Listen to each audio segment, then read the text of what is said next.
At 6:45, hello again and thanks for staying with the AM report. This big story for you now, Gauteng Premier Panyaza Lesufi saying more resources will be put into fighting crime and gender-based violence, corruption and creating jobs in the province. Lesufi has announced the procurement of e-panic buttons, CCTV cameras and new helicopters, among others. He delivered his maiden State of the Province address yesterday, and let's make sense of it for you now. Bringing the Executive Director of the Gauteng City-Region Observatory, that's Rashid Seedat, who joins us via our video link this morning. Rashid, it's lovely to see you. Thanks very much indeed for making time for us on the AM report. I wanted to start by honing in on what the Premier admitted, in fact, in his very first line of that particular address. He opened by saying that he prefers not to deliver the SOPA because as far as he's concerned, people have lost confidence, not only in government, but more broadly in politicians. I wonder whether you reckon by the end of his speech, that confidence had been regained or not.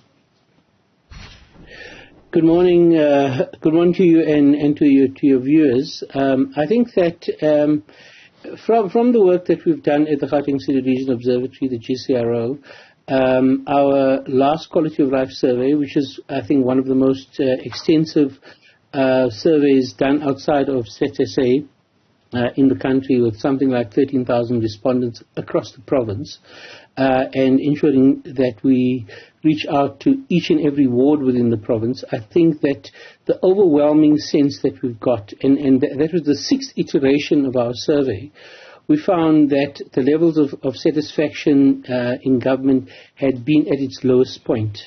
And over the years, provincial government particularly, I think, was actually steadily growing and took a dramatic dip at that particular point. So I think that, and I would be of the view that the results are still broadly valid, and I'm sure that provincial government, led by Premier Lesufi, would be well aware, and indeed are well aware. In fact, we presented the results once again to his new cabinet sometime after he was appointed in October last year. So yeah. I think that there is a profound sense that there is a deep-seated sense of dissatisfaction amongst the population of Gauteng. And what were people pointing to when they were, I suppose, explaining why they're dissatisfied with the government? And I'm asking this because the obvious question that follows that is whether or not Lesufi addressed those issues when he spoke yesterday. In the context of load shedding, I did manage to hear all of it, and even though I had to go to a streaming platform, what I found was that there was a great correspondence, and I'm not trying to be a praise singer here. Let's be clear. But I found a great correspondence between what the Premier was saying and what the levels of dissatisfaction, or rather the underlying causes of the dissatisfaction was. And so, for example, the issue that came up most strongly was the issue of crime, followed very, very closely by unemployment. But, other emerging issues like drugs and substance abuse, which I think in the past, we've been doing this kind of work for a long time, and something like drugs and substance abuse have been creeping up to the point now where they're certainly in the top 5.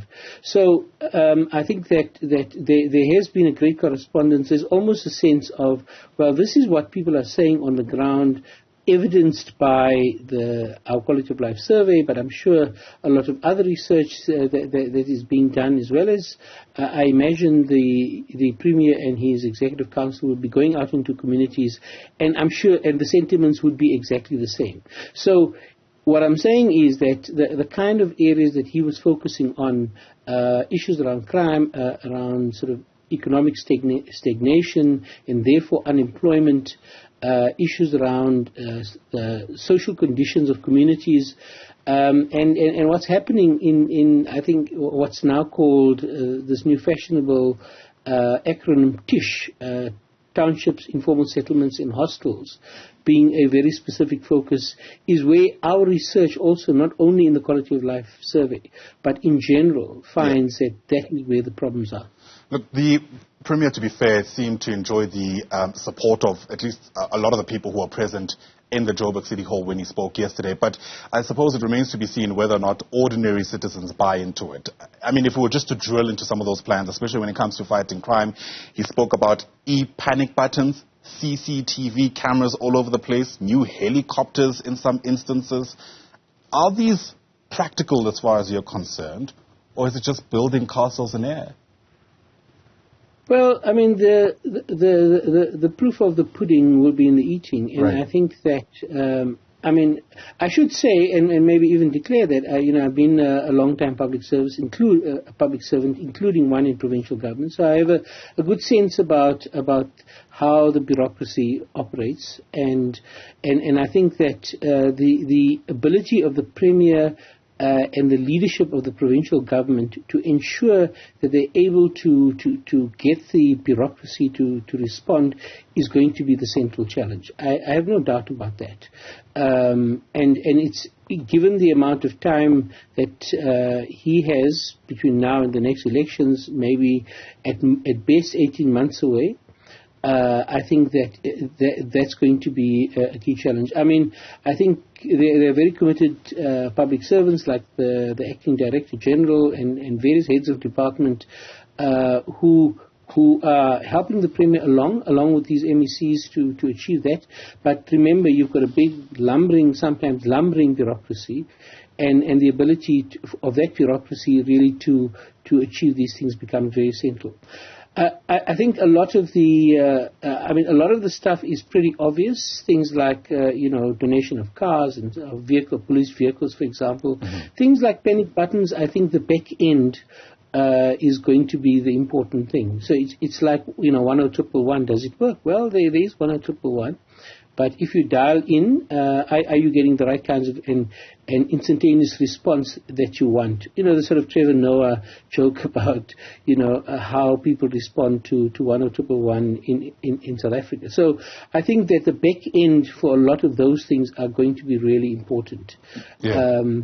But I think the commitment is certainly there.